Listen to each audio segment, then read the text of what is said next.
Today, I'd like to talk about the real dark side of white-collar crime conviction. To be clear, whenever I film a video about the consequences of white-collar crime, I'm not complaining. That the people with whom we work are not complaining. I mention this because every now and again, I'll get an email or a call or some comments that will say, if you're so concerned about the consequences, you shouldn't have broken the law, shouldn't have done that. Totally understand it.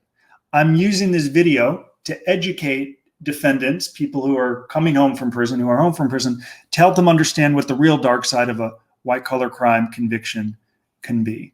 And I'm sharing this because I received a call from a student at the Wharton School of Business, and kind of an interesting story. Years ago, I was invited to speak at Wharton when I was on the speaking circuit. So I go from St. Joe's to Villanova to Temple, and I had this invitation at Wharton.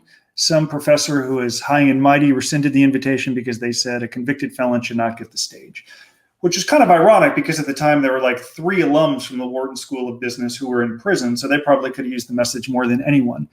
Regardless, one professor really welcomed Ethics in Motion, my second book. So even though I didn't speak, I know it's a book he's distributed to some students over the years. And one student called to talk about all of these massive collateral consequences of a white-collar crime conviction: reputation, shame, embarrassment. And the student wanted to go to work on Wall Street. And I hope the book didn't scare him to go into business, but it should certainly help him understand the consequences that can follow bad choices.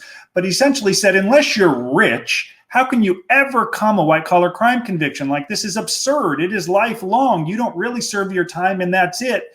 This follows you forever. And I said, it does follow you forever, but let me remind you, as I remind all of you, that there are scores of people throughout history, tens of thousands of people who have overcome all of the massive collateral consequences of a felony conviction. Our team has successfully done it. Our clients are able to do it. I have my partner, Michael Santos, served 26 years in prison. This is one of his, 50 books. I don't know.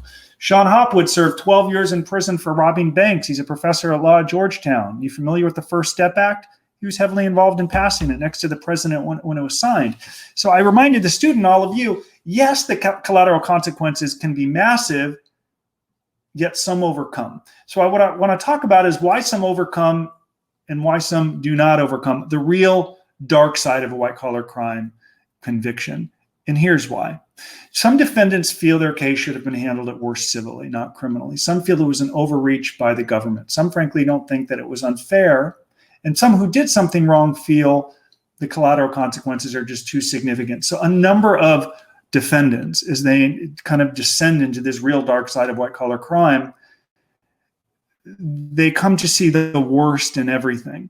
They literally lose faith in humanity and America and the system and their zest for life. They can actually never get going again.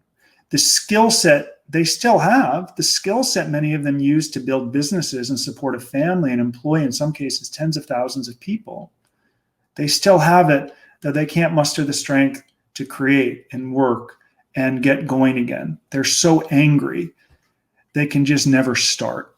And that's the real dark side of a white-collar crime. And you know what? For some people, it brings them such enjoyment to know how people suffer. And for example, yesterday, my business partner, Michael Santos, read a letter from prison that a client of ours sent home. And in this letter, he's talking about how difficult it was to surrender to prison during the quarantine.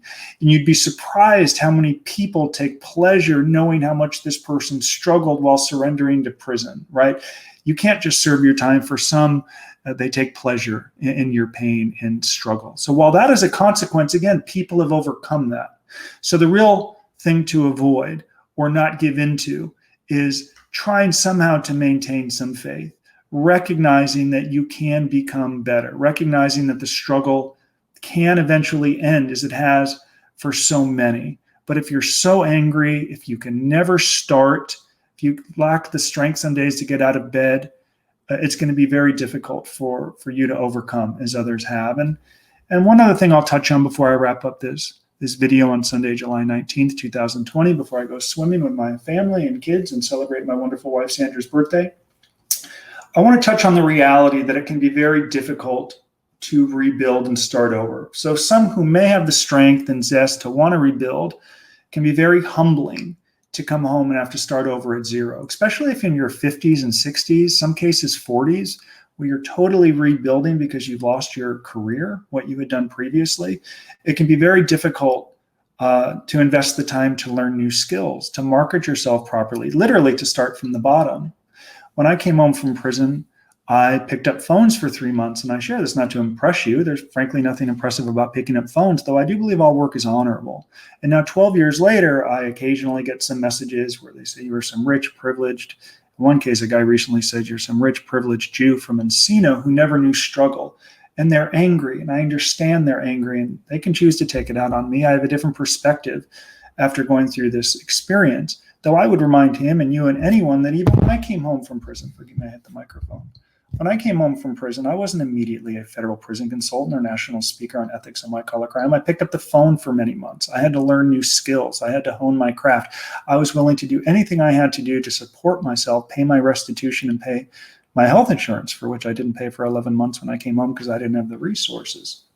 So if you can somehow keep hope alive, if you can somehow, I don't want to say forgive the system, especially if you feel as if you've been wronged, but if you can somehow understand that people have probably overcome worse, endured more, Mandela, 27 years in prison, that people have overcome and become stronger and successful. If they can, there's no doubt you can as well. And there are scores of experiences or people to draw from. So that's kind of how I want to close this video. While some people may forever take pleasure and joy in your pain, let them, okay?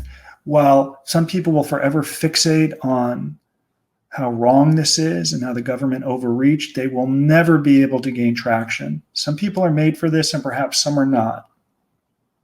Are you made for it? Are you able to overcome these bad choices and not let it define the rest of your life? Because if you're unable to do that, all you're going to default to is, I can't get a job, I'm a felon. I can't get a job, my reputation is ruined. I can't get a license because of my conviction. And if you continue to think that way, you're going to be in this dark side, this dark space for the rest of your life.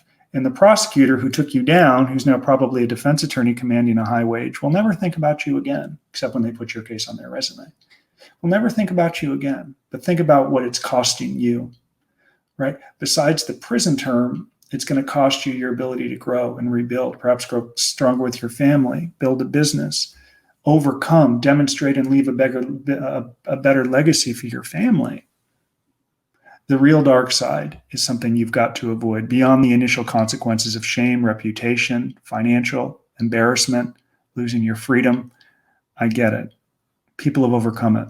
You've got to overcome it and not descend into this dark side, which can take over the rest of your life. And that's how I'll wrap up today, Sunday, July 19, 2020. Thanks for your time. I'll be back soon with more valuable content to guide you all through the system. Bye-bye.